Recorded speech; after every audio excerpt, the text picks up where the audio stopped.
Well, welcome everyone to the ESCO webinar this afternoon. I'm Paul Mizzen, the Deputy Director of ESCO and Professor of Economics at King's Business School. And I'm very pleased to be able to introduce Stephen Hansen, Professor of Economics at University College London. Stephen was previously at Imperial College and before that at Oxford University and UPF Barcelona. He's got a PhD from the LSE. Stephen's research uses unstructured data to build new measures of economic activity and behavior across a variety of applications and has been published in prestigious journals such as the Quarterly Journal of Economics, the Journal of Political Economy, Review of Economic Statistics, Studies, and many other field journals. Today, his paper is entitled Remote Work Across Jobs, Companies and Space, and Stephen will be presenting for about 35 or 40 minutes. So I'm going to hand over to him in a minute. Sharada Davidson from the University of Strathclyde will then discuss the paper for about 10 minutes, and then we'll have Q&A. If you'd like to ask questions, please put your questions in the Q&A box, which you'll have access to, and we will ask you to unmute to ask your questions at the end of the presentation. So at this point, let me hand over to Stephen for the presentation of the paper. Thank you. Okay, thanks very much, Paul. And it's a great pleasure to be here. I've followed the work of ESCO since its inception. And so it's an honor to come speak about new sort of statistics that we can derive from unstructured data. So let me first share my screen. So I guess that's all right. Let me go into full screen mode. We can manage. All right, good. So as Paul said, I'm happy to take this sort of questions. I guess this paper really has two elements, and I'll try to emphasize both of them. So the first element is how we can use large language models to build new measures of economic phenomena and how these new models compare to older models. So that's a more methodological question. And then the second issue are the downstream results on the incidence of remote work across jobs, companies, and space. Now, in principle, I think eventually kind of two papers may come out of this, and this working paper that's circulating is kind of a placeholder for these two distinct ideas, which may kind of split and become two papers. All right, so you'll notice that there's a few co-authors on this project. I won't name them all. I will mention one though, Yabra Mufti, who's not listed as a co-author on the current working paper, but will be a co-author on future versions that circulate. He's now a PhD student at ETH Zurich. All right, so the thing that motivated this is not, I guess, difficult. It's been this enormous shift to remote and hybrid work that has occurred in the last 3 years since the COVID-19 pandemic. So we're going to tackle this from a different, I guess, measurement perspective. The most common way of measuring remote work is via surveys. And indeed, some of my co-authors have been very important in developing survey instruments to measure remote work. But I guess in this crowd, hopefully we all understand that surveys come with some limitations. So one is limited sample sizes. In the particular case of this question, there's little pre-pandemic coverage. So if you want to estimate by how much remote work has shifted, within occupation, there wasn't a whole lot of pre-pandemic coverage to be able to do that benchmarking with. And if you wanted to run surveys that captured the granular detail that I'm going to show you today as possible with job postings, it would be extremely expensive. Okay, so to some extent, the measures that we're building today are going to be the byproduct of data that's already collected. And so in a sense, sort of free, at least net of some costs. All right, so the data that we're using comes from a company that's now called Lightcast, but was formerly called Burning Glass. And the first contribution that we're going to make is to build a large language model to fit human labels that provide a ground truth, objective characterization of whether a job posting offers remote work or not.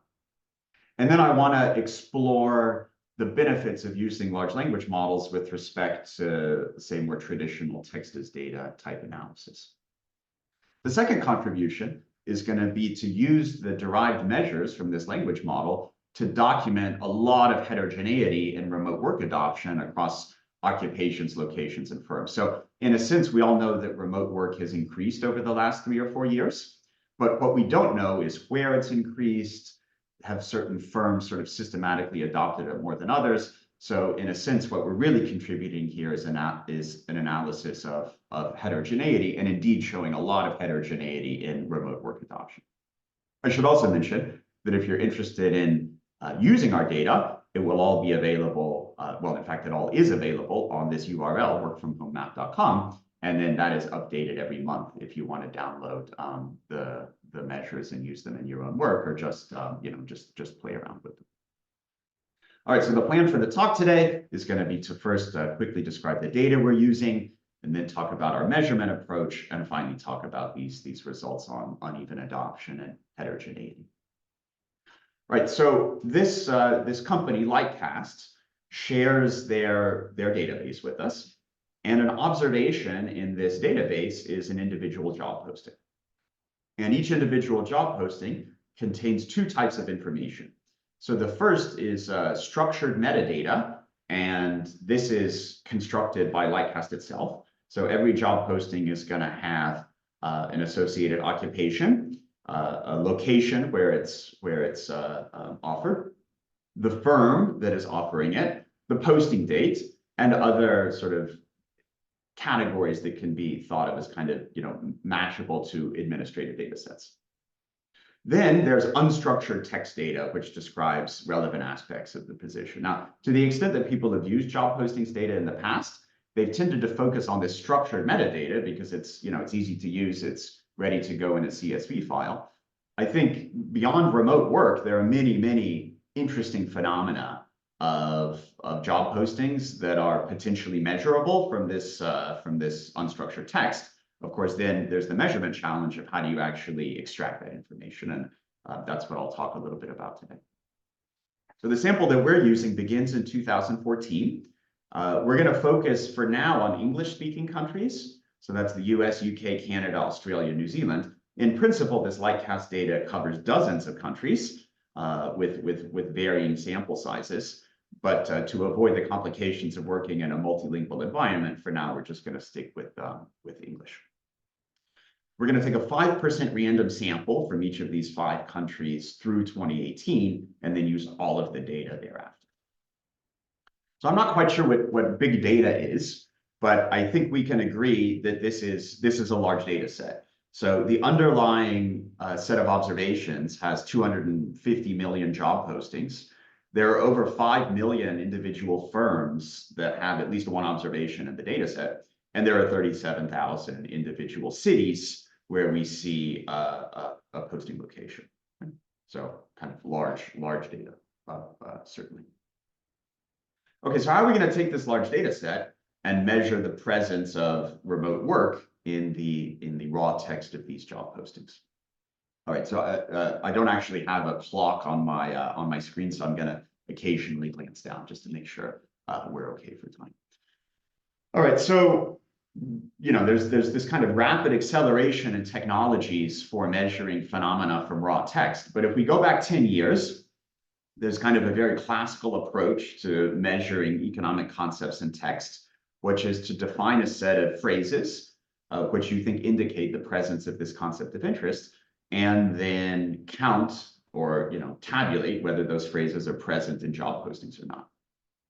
And it's a simple approach, but it's transparent, it's replicable, it's scalable. And indeed, there's been some papers in the literature that have used this dictionary approach to measure remote work phenomena using the raw text of job ads. All right, so there's a paper it's a collaboration between the OECD and Indeed.com, which uses this approach. And then Mirko Drake and some of his co-authors use this dictionary approach, in fact, on our same UK Lightcast sample to construct remote work. So the first question is, why would you innovate beyond just the tried and true keyword search approach? Okay. Well, here's a couple of job postings in our data set. So the one on the left is a software developer. The one on the right is an expense processor.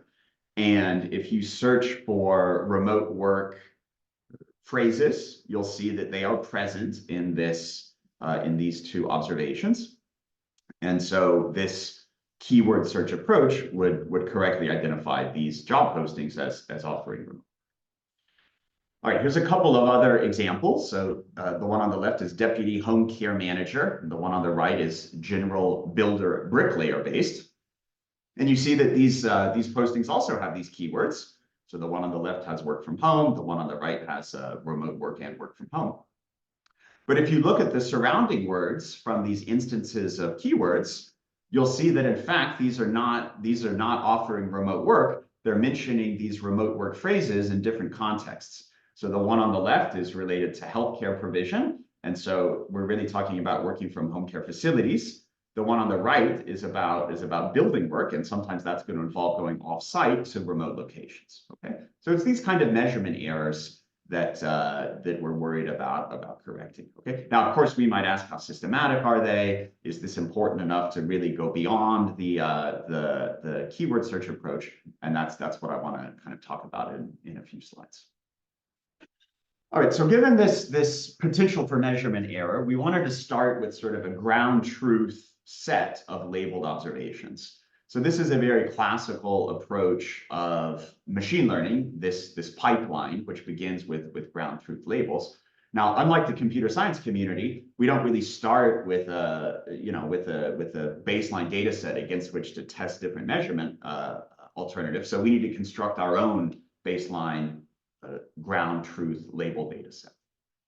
So we do that on the following way. So we're going to select 10,000 sequences of job posting text, and there are different cells that we sample from according to whether one of these keywords is present, whether a negated keyword is present. Then there are some sort of generic keywords that define another cell we sample from, and then we just take a random sample. All right.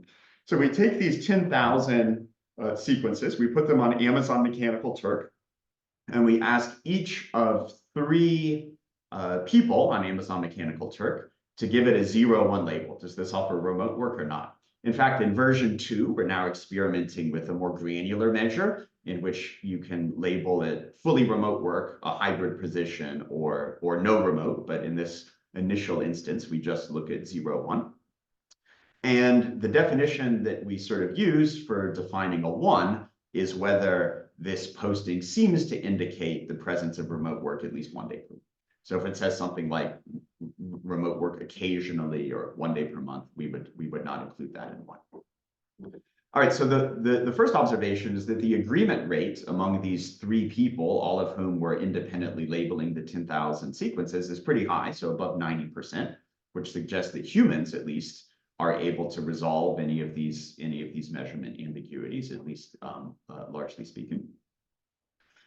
And then we want to train a language model to be able to recover these ground truth labels that humans have labeled for us. Okay, I don't know if people here care about the inner workings of large language models, but even if you don't, permit me to go through a couple of slides. So let's look at these 2 sentences. So as a leading firm in the mask sector, we hire highly skilled software engineers, versus as a leading firm in the mask sector, we hire highly skilled petroleum engineers. Now, a language model, including the latest and greatest, GPT-4, GPT-5, whatever they're up to now, is just a big forecasting machine trying to use sequential words to predict these sort of deleted outcomes, okay? And so the question is, how am I going to write down a prediction model to fill in the blank here? Okay, most humans would guess that the word that underlies mask in the first sentence is something related to technology, and that the word that underlies mask in the second sentence is something related to the energy industry. But how can I get a language model to do that? Okay. And if you care more about this, I have a recent review article with Elliot Ash where you can follow this up. All right, so it turns out that the key property of a large language model is the ability to incorporate context in making these predictions. So if you think back to the remote work examples we looked at, the key is really to look at the context words around work from home. So did the context contain the word facilities or not? Seem to be important, but there would be many other contexts, and we want to write a predictive model that's going to be able to operate on generic language, okay, rather than writing down individual bespoke rules. So the way that large language models operate is by allowing the vector representation, so I'm going to go build a vector for the token mask here. And that vector is basically going to enter a logistic regression for predicting the word that underlies it. But the key thing is that that vector representation of mask is going to be formed as a linear combination of all the vectors of the surrounding words. So that's going to allow mask to interact with its context in generating some prediction. And you see that there's one particular context word in each sentence that's key, right? So the context word in the first sentence that's key is software, and the context word in the second sentence that's key is petroleum. All right, so my context-specific representation of mask should really be focused on one particular word in the context.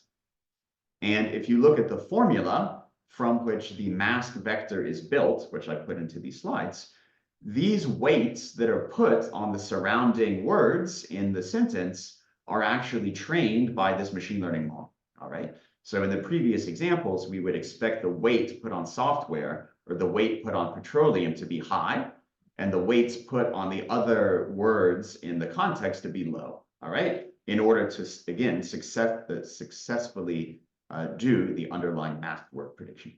So that's basically what a large language model is, okay? This sort of context-aware prediction machine that uses these so-called attention mechanisms to do the weighting and to learn the optimal weighting. All right, just checking the time. So we want to compare the performance of these trained large language models against the simpler alternatives that already exist in the literature, like dictionary search, which I've already described, and sort of slightly fancier ways of just using word count. So you can use a logistic regression, for example, over the set of terms, ignoring their context. You can use this latest class of generic large language models. I know there's GPT-4 now. It was not present when we did this benchmarking exercise. And then we're going to take language models and train them ourselves to try to not use, the generic structure that one interfaces with online, but to actually update the model to do the prediction task that we care about, which is remote work prediction. Okay. So the graph I'm about to show you shows you the standard kind of train test split in machine learning, where these models will be trained on a training data set from these human labels and then evaluated on a held out set that did not participate in the training. Okay, so this I find to be a kind of very useful benchmarking graph. So a kind of, I guess, a generic comment about text as data in economics, and I'm not sure whether anyone on the call kind of can relate to what I'm about to say, is I referee a lot of papers, or I look at a lot of papers that use, a particular technology for measuring something from text, but then don't benchmark it against anything else. And so I have a very difficult time understanding, why one model was chosen over another. Okay, so I think exercises like this are kind of useful, at least. And the traditional machine learning metric is plotted on the y-axis here, right? So that's the test set error rate for each of these individual models. And the model that minimizes the test set error is this Llama 7 billion Facebook model, which was trained by us to predict these remote work labels, okay? But then on the x-axis, you see the size of these models, right? So if I start with these simple models, which only operate on terms and whether the terms appear in the text or not, these are small. So they only have, a few thousand most parameters that need to be trained in these logistic regressions. And then here we look at I think the DRACA dictionaries, and they only have a few hundred terms, right? So basically what I'm saying here is that you can put all these models in this space and sort of trace out a Pareto frontier, because as models get bigger, there's all kinds of reasons why we wouldn't like them. So they're more expensive to train, they're less interpretable, they become more black box, but they're going to be better at this out of sample prediction exercise. One interesting thing is that the non-fine-tuned models, these generic off-the-shelf models, they don't lie on this Pareto frontier. So they're both enormous, expensive, but don't produce a test set error rate that's competitive with our smaller models that are fine-tuned by us. Okay. All right, so then the question is, where do you want to be on this Pareto frontier? We can debate what the correct trade-off is between model size and test set accuracy. But for us, this part of the Pareto frontier is our preferred method. So we take this Distilbert model, which is quote unquote small relative to the models that exist today, but seems to do a good job at sort of resolving this model size versus test set accuracy trade-off. Okay. All right, I think I'm going to skip these next slides and just go straight to the overall algorithm, which is to take this Distilbert model, which produces a 0-1 classification for every job posting in the data set. And then we're going to sort of impute to the entire 250 million observation sample a 0 or 1 based on this Distilbert model trained on our human labels. Right? So that's what I'm about to show you results for. Okay, so every job posting now has a 0-1 label, and now we can look at statistics for this exercise. All right, so question 1 might be, did this effort to do a machine learning based, large language model based tagging of individual job postings create any substantive differences with a dictionary? Okay, so we see that the test set error of the dictionary is certainly higher than our model, but that doesn't mean that if I go to the actual data set, there would be any big differences. So this is the time series of the share of overall remote work in the United States, according to our measure, which we call WHAM here. So this WHAM stands for Work from Home Adoption Measure. But I think we're going to drop that branding again in version 2. But for now, everywhere you see WHAM, what we mean is this large language model based classification. And the black time series is the share of remote work postings according to a dictionary. Okay, and you see that these things differ markedly. Okay, so the dynamics and even the sign of the change is different according to the methodology. All right, so this isn't just about test set error. This is about substantive differences in the actual data sets. Okay, so you notice by late 2022, these two time series have converged. So you might argue, besides some transition dynamics, these are kind of the same, right? So the dictionary measure just looks like a 5 percentage point translation up of the large language model measure. So the next graph I'm going to show you looks at the cross-sectional differences. All right, so this is the growth rate across different occupations from 2019 to the end of 2022, according to both the dictionary and the y-axis and the large language model on the x-axis.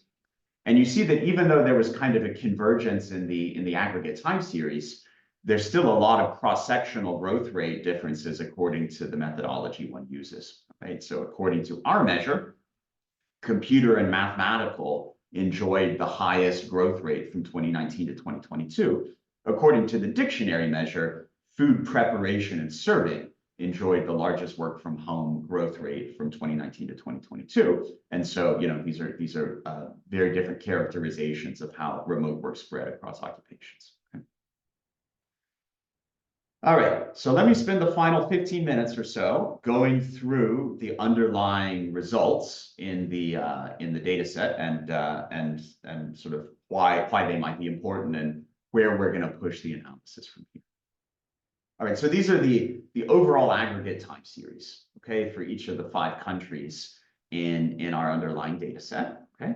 So, I don't want to argue that one needs our study to be able to produce these time series because one could use survey evidence, and indeed there are cross-country surveys by now. I will say, though, that there's a kind of a different dynamic of our work from home measure versus surveys. So if you look at surveys, the incidence of remote work kind of spikes up in March 2020 when everybody's kind of forced to stay at home, and then has been monotonically declining since then as there's this return to the office. And then different people debate how fast the return to the office is, but certainly the survey evidence would be a surge followed by a fall, okay?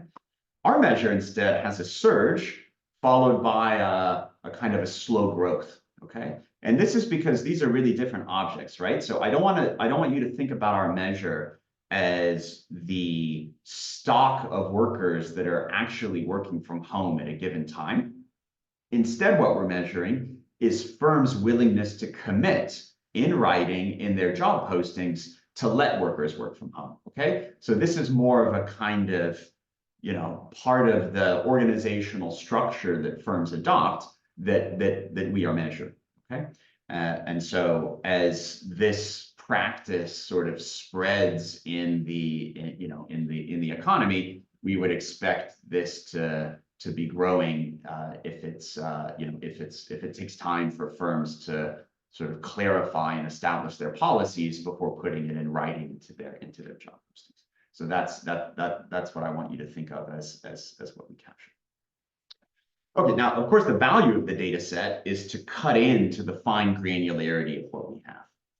All right, so for those of you who followed at all this work from home literature, there's a very well-cited measure, first developed, I believe, by Dingle and Neiman, for attributing work from home to occupations based on the content of the ONET descriptions of what's involved in doing that occupation. If I'm not mistaken, I think the Office for National Statistics might have developed a similar measure in the United Kingdom, creating some crosswalk between the ONET categories that the Dingle and Neiman measure was first defined for, and I guess UK occupation codes. This is for the US ONET level definitions of Dingle and Neiman. So every dot on this scatter plot is a ONET occupation. The black dots are ONET occupations that were classified by Dingle and Neiman as not teleworkable. The orange dots are the occupations that were measured as teleworkable according to Dingle and Neiman. The 2019 and 2022 work from home shares according to our measure are on the X and Y axes respectively. So two key points. There is a lot of, within like the realized occupation level work from home shares are quite dispersed, even within the set of non-teleworkable and teleworkable occupations according to Dingle and Neiman, all right? So while in theory, according to ONET task descriptions, certain occupations may or may not have been teleworkable, in practice, there's a big spread in these sort of realized shares. Okay, so that's fact one.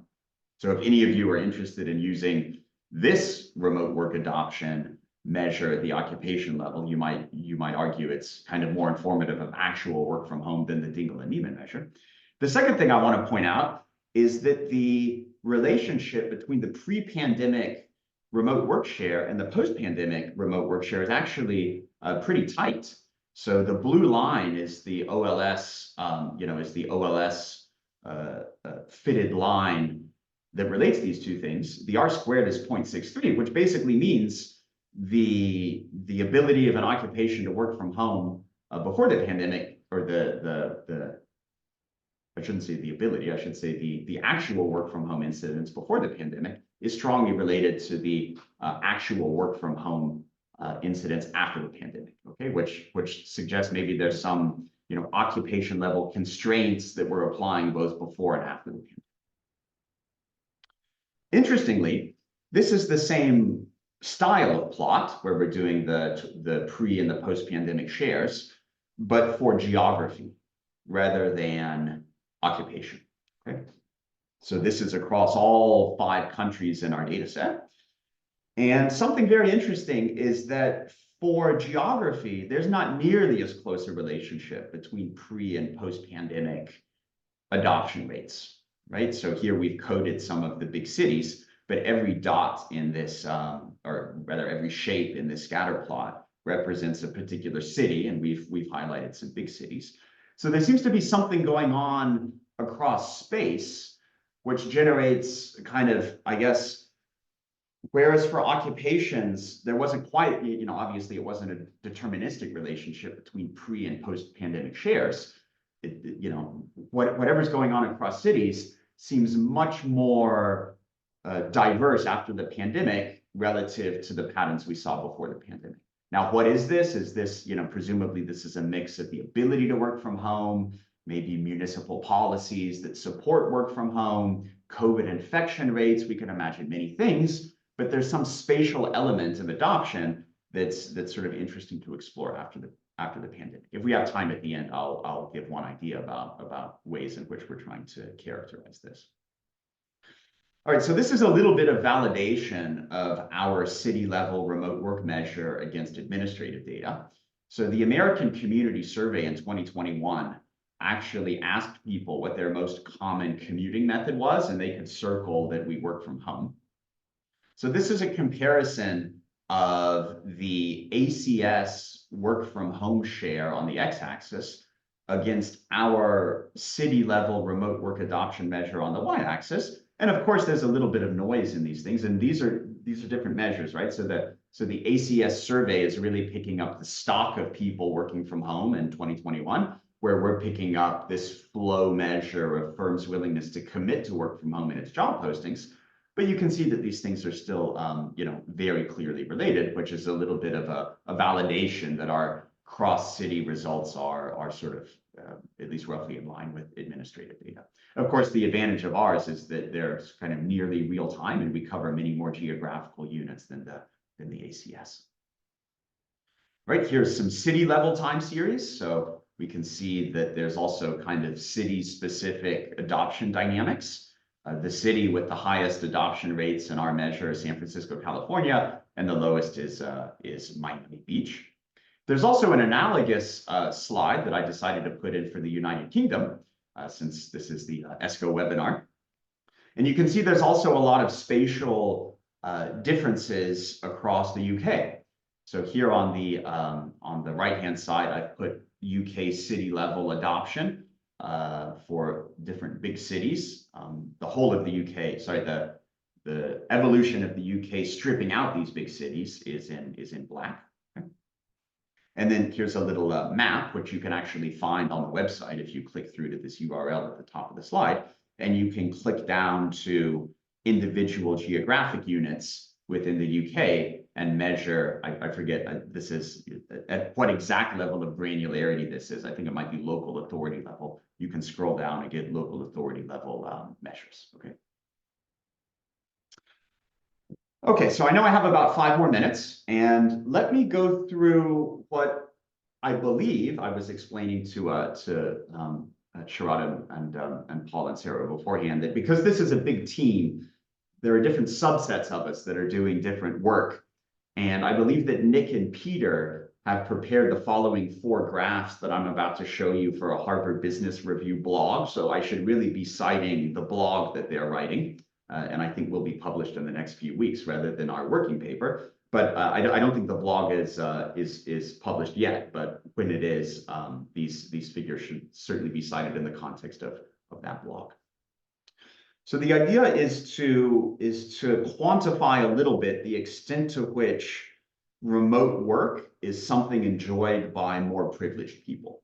So this is kind of something in the air, but the charts I'm about to show you, I think crystallize that in the context of our data. So our job postings, at least some of them, come with a posted wage. Okay, and there's been a little bit of a literature on how reliable the wages that are posted in job openings are, but certainly there's some relationship between the actual wage and the posted wage. And the interesting thing is that the remote work offering is increasing with posted wage, both in 2019 before the pandemic and in 2023 after the pandemic. But the rate of growth is much steeper after the pandemic, okay? So if we start in the left-hand side of this graph, so if it's a low-paid job, so $20,000 to $25,000, there's basically no remote work offered in either, in either time period, either 2019 or 2023. But if we go to people earning $200,000 or more, there's an almost tripling, or at least, I guess, an increase of 2.5 in the amount of remote work offered in 2023 versus 2019. So this is very much an arrangement that's enjoyed by higher earning people, which I guess if we think about inequality more broadly, is sort of accelerating the inequality, not just in wages, but in the kind of perks enjoyed by not having to commute to work and so on. If we do a stratification by degree, we again see a kind of systematic widening of remote work shares as we move to more advanced degrees. So if we go to high school education, there's very little remote work offered either before or after the pandemic. And then as we progress to a college degree, a master's degree, and a PhD, we see this widening effect. Okay? This is a cut of data due to, according to the experience required for the position, which is another of these structured metadata fields that Lightcast provides. And for jobs that don't require much experience, so 1 year or less, there's very low work from home offering. And we haven't split by wage, so it's not clear that this is just a wage effect. You might imagine that for people who are new to a job, there are kind of benefits from being trained in person on site. But then as more and more experience is required, there's more and more work from home opportunities stated in these job postings. And then the final cut of data that we do is between casual and part-time work and full-time work. And you see that remote work is kind of much higher in full-time work, but I guess more importantly for our purposes, the gap between full-time and part-time has again increased since 2023. So the last 2 or 3 years, again, the big message is the pandemic seems to have induced inequality where you might argue it already existed. Okay, so more privileged workers in the labor market are those that are systematically more likely, at least in their job postings, to be offered remote work. This is the final slide before I stop. This cuts down, I guess, at the most granular level that we can manage. So this is going for specific firms that are hiring in the same occupation, in this case, 3-digit occupation code, okay?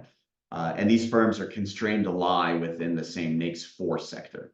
So Boeing, Lockheed Martin, Northrop Grumman, and SpaceX are all in the selected aerospace, in this aerospace firms NAICS 4 sector code. And this is the share of their management occupations that offer remote work. And you see that there's an enormous heterogeneity across these firms. I guess we know who the CEO of SpaceX is and what his views on remote work are. And you can see that indeed there's very little remote work offered at SpaceX. But then, Northrop Grumman is a kind of intermediate case, and then Boeing and Lockheed Martin are offering the majority of their managers remote work after 2022. So we have a follow-on paper trying to understand the dynamics of firm-level adoption of these practices. But I certainly think there's some very interesting kind of organizational economics questions here about what leads certain firms to adopt these practices versus not, and how is that related to the lockdowns that firms experienced and their willingness to experiment, firm size, all of these things. Okay, but that's kind of follow-up. So in conclusion, we innovate on measurement, which is to use a large language model in place of dictionary methods to score job postings as 0-1. I think that's a general purpose methodology that can go beyond just predicting remote work or not. And then we use the derived measure to characterize this rich heterogeneity across occupations, across space, even across firms. And there's, I guess one message we talked about is this inequality measure.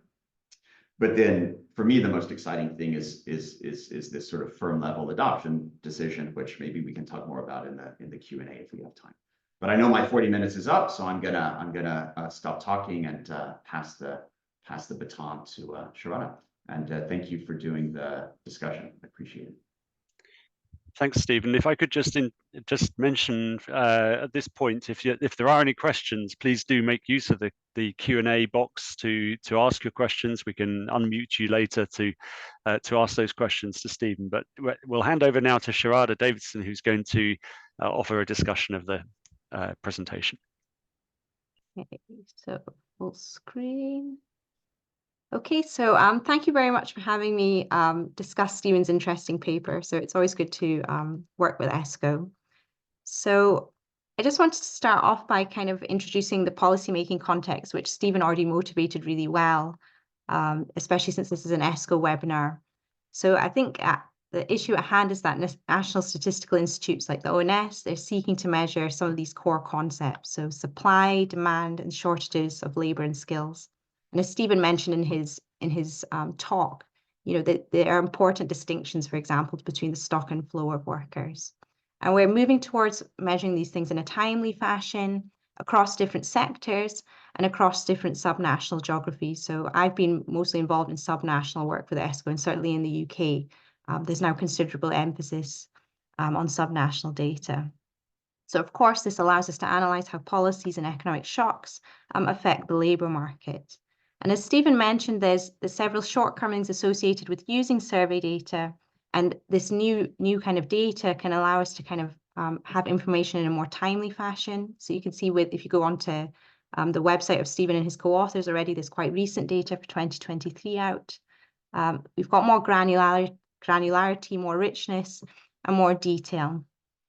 So I think the key question at hand is, what are the opportunities and potential pitfalls of using this data rather than surveys for economic measurement?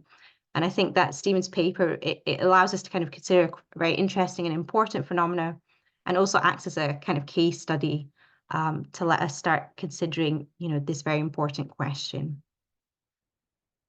So in terms of the paper's key contributions, just as a summary as well, so we have data, we have job postings associated with these different countries from Lightcast from 2014 to 2023. And I think the method in some sense can be broken down into kind of three overarching steps, which is that we have human auditors, which classify the text data, producing 30,000 labels.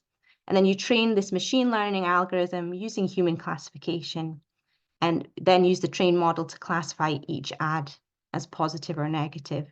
And the key thing is which I'll raise later, is that at the moment, I think Stephen's paper is considering remote work at least 1 day per week. So that can be 1, 2 days, 3 days, or fully remote. So it's kind of incorporating quite a large range of concepts at the moment.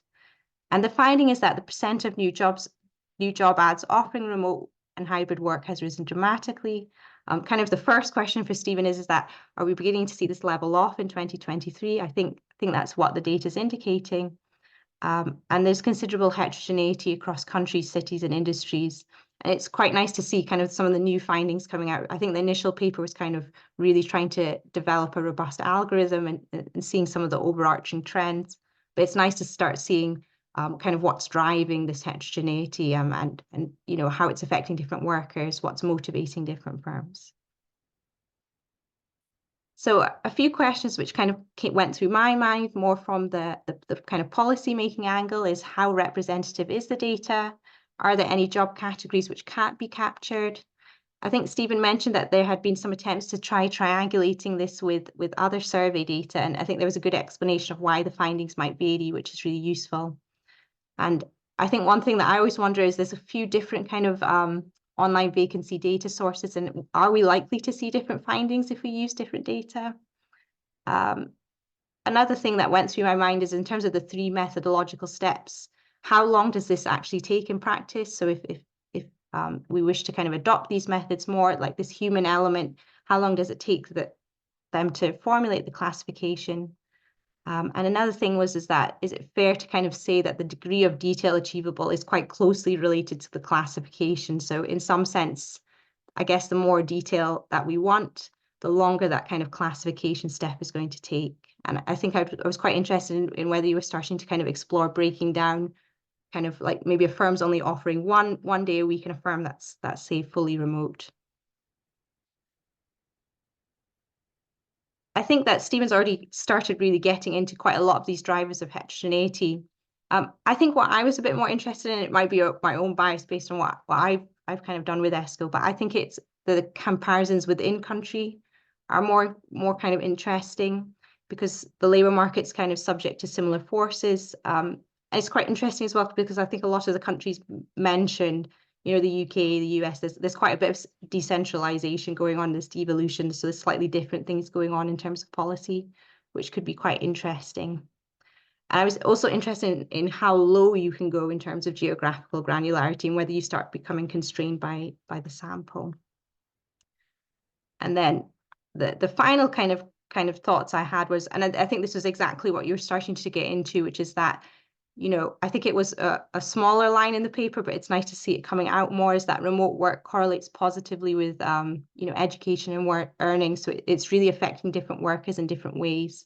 So I think digging into this is definitely something that's of interest. And another point on the kind of subnational element is that I think, Stephen, you presented kind of evidence on cities. And I think that there's possibly other kind of subnational geographies that might be quite meaningful from a policy making perspective. So for example, the ONS use these travel to work areas. So I think it would probably be quite easy to kind of, you know, map a bit closer to some of the geographies policymakers are using. And it might draw out the findings a little bit more. But yeah, it was really interesting. I think it'll be interesting to see how widely these methods start being adopted actually at the policy making level.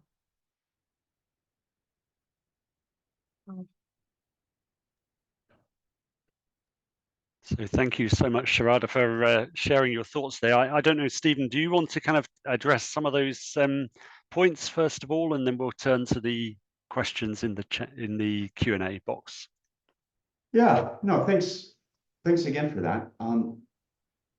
So I guess to some extent, I think it's known. I have to admit I'm not an expert in labor economics, but I think it's well known that Lightcast is sort of skewed away from more manual occupations. So I think higher wage, kind of higher skilled occupations are kind of more overrepresented. I don't know if that's because of Lightcast scraping algorithm or because that's how job postings work. I've been told that there's an alternative data set. I think they use it at the Institute for Fiscal Studies, which is more representative. I think it might be this Adzuna that you mentioned, Sharada. I can't be 100% sure, but to some extent we don't control that, right? So the kind of sampling errors that we try to deal with in the paper are not the kind of redesigning how one would scrape a website, but sort of conditional on what happened. Here's what we can do. So I think all the time series measures that we show are reweighted with respect to 2019 US employment shares. So there's some kind of reweighting to be representative of the US economy. But beyond that, we didn't think a whole lot about representativity. We're a little sloppy, I have to say, and this is one of the things that we want to do in version 2. So if you want to use these algorithms for building national statistics, you have to be real careful about the sampling weights that inform the training data in the first place, because we report these accuracy measures, 99%, but those aren't really with respect to a well-defined population. And that's because the machine learning literature, when it constructs training data for these ML algorithms, isn't really thinking about creating population level accuracy statistics. But that's one of the things we're trying to correct in this version 2. Which I think is kind of an innately interesting problem, because in the ML literature, they do training sample construction for certain purposes, like maximally inform the most ambiguous classification. And that's not how national statistics agencies sample a population. So I think there's some kind of interesting things to think about. I totally agree, Sharad. I think Nick Bloom in particular is pushing data like this for its spatial component. So I think that there are other data sources that can be used for occupation level phenomena or national phenomena. But apparently, and I kind of trust Nick on this, because he seems to have spent a lot of the last 2 or 3 years of his life thinking about remote work, that we still don't have a very good characterization of geography in any of these data sets. And so these large kind of job posting sites let us do that. And we chose city just because that's a defined field in Lightcast, but I think they even have a travel to work field in the UK data. So all of these statistics could be reproduced at the travel to work area. And then in terms of costs, I think one of that, so that Pareto frontier I drew out, it's kind of it's the starting point for thinking about what to implement, right? Like if you're the ONS and you don't want to spend thousands of dollars on a cloud computing platform with GPUs to train and scale these models, you don't have to be at that point of the Pareto frontier, right? You can use logistic regression or other simpler methods, and then it's so long as you're clear that you're understanding the trade-off. So I guess for policymakers, I think presenting this Pareto frontier is sort of the input into a decision, and then the ONS would need to do its own internal thinking about where to be on that frontier. To give you a feeling about the total monetary costs of our algorithm, I think it would be between $5,000 and $10,000. So it's not hugely expensive. The problem is if you move kind of one log scale unit to the right to that llama 7 billion or whatever, then it gets more in the tens of thousands of dollars. And then if you want to go fine tune GPT-4, that's going to be hundreds of thousands of dollars or over $1 million. But you see, if the test set error is already like 0.1%, like who cares, right? It's going to go down a little bit, but is that worth the investment? I don't think so. Anyway, I'll probably stop there, but I think there's some interesting methodological stuff here. And then, as you said, some kind of interesting economics that we certainly want to take forward.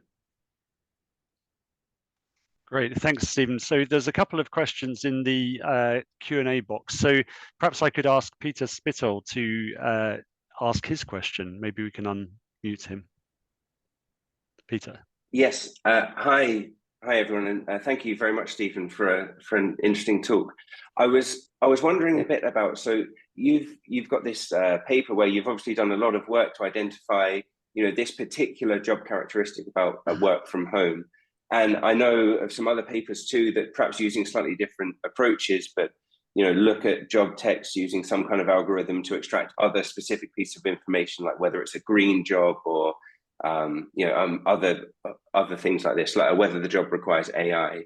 And I was wondering a bit about whether you see potential for using methods like this for extracting kind of less literal, perhaps more difficult to access information from job ads, like, for example, skill requirements or other perhaps more general information about the work environment, where perhaps these things might be different in the sense that they're perhaps expressed less literally or in a more diverse set of ways.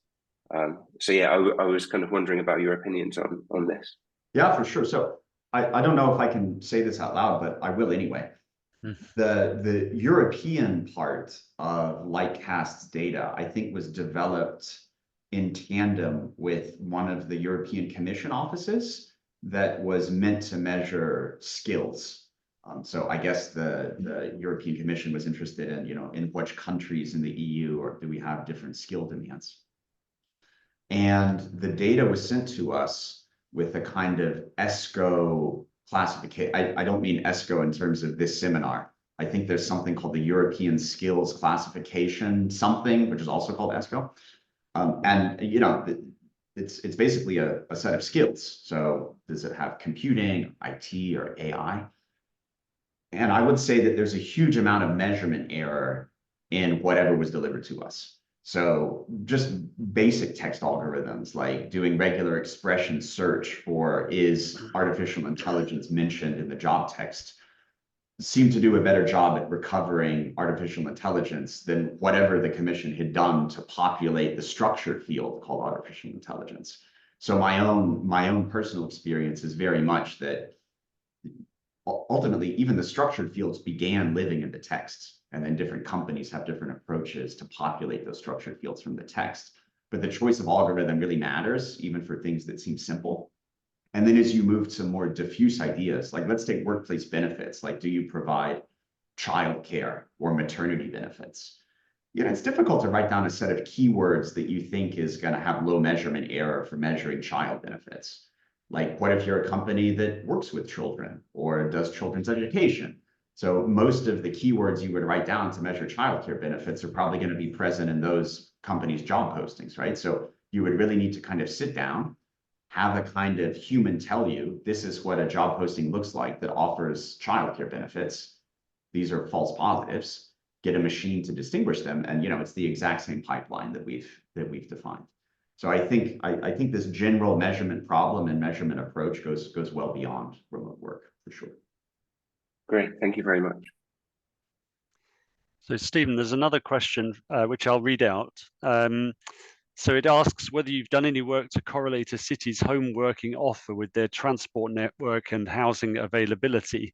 And perhaps you might generalize that to look at, well, maybe I'll generalize that question a little bit to ask is there any correlation between, the people who benefit from the working from home offer and the distance that they're prepared to commute? The higher paid people who are getting these benefits possibly commuting further and therefore more inclined to remote work?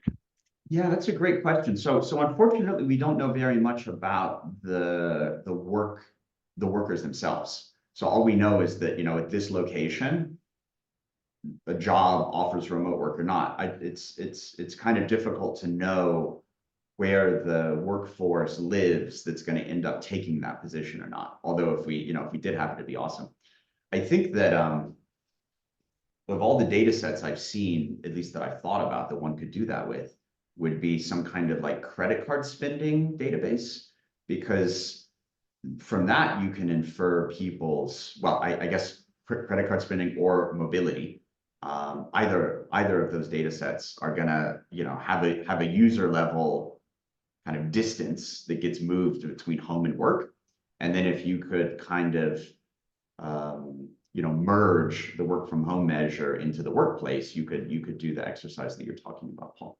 But to cut a long story short, we have not correlated our city level remote work measure with transport networks, although it does seem like just I guess cursory anecdotal glance at our figures suggests that the places that offer remote work are kind of big established business centers with a big service sector, like London or Edinburgh or whatever, which I imagine also have the most well-developed transport networks. And then I don't know, I guess there's a chicken and egg problem about did the transport determine the occupation structure or vice versa? Right. But it's certainly an interesting question. Yeah, thank you. So, and another question. So we see this big increase in working from home mentioned in job adverts after the pandemic, and we can kind of infer, was that down to the kind of the experiment that we were all forced to do with working from home, and employers discovering that it was not as unproductive perhaps as they thought it might be, and employees actually finding they quite liked it. But have you thought at all about how correlated this is with the labour market itself and how tight the labour market is? I mean, this is something that's been discussed quite a bit in the UK. In a tight labour market, maybe people have more bargaining power, and therefore, there's greater need to have to give the option to work from home, because otherwise you won't recruit. Have you looked at any of those issues at all? So it's kind of we do see this positive correlation between wages and remote work share. But it's kind of interesting, the point that maybe that would be even bigger if remote work weren't being offered, right? Because presumably if there's a monetary value to working from home, maybe that's a substitute for wages. Right. I think the only thing we've looked at, to come back more specifically to your question, Paul, is I guess not so much the tightness of a labor market, but whether the composition of the labor market could be affected by remote work. So you can go down, again, exploiting the spatial heterogeneity, and ask, for example, are, I don't know, female employment rates or the employment rates of the disabled higher, or was there change larger in places with a larger change in remote work offering? So one idea is that remote work also changes the supply of labor because it lets more people enter the labor force. Again, we have a little bit of a problem about not knowing exactly where people live that are accepting these positions, but presumably there's some, I don't know, travel to work area, or maybe individual counties in the US or MSAs in the US where you could start trying to correlate these things. So I guess in that sense, it might also be a lessening of the tightness in labor markets if you feel like it opens up job opportunities to people who wouldn't have had them before. Right. Well, thank you very much. We've come to the end of the time allotted for the webinar. Your material is absolutely central to ESCO and the measurement questions that we're focused on. So thank you so much for your presentation. It leaves a lot of very important points for us to think about for the ONS and the data science campus to explore sort of how they could perhaps make use of some of the methods that you've kind of illustrated today. So thank you very much for your presentation, and thank you to the audience for the questions and for your attendance. See you next time we have another ESCO webinar. Thank you. Again.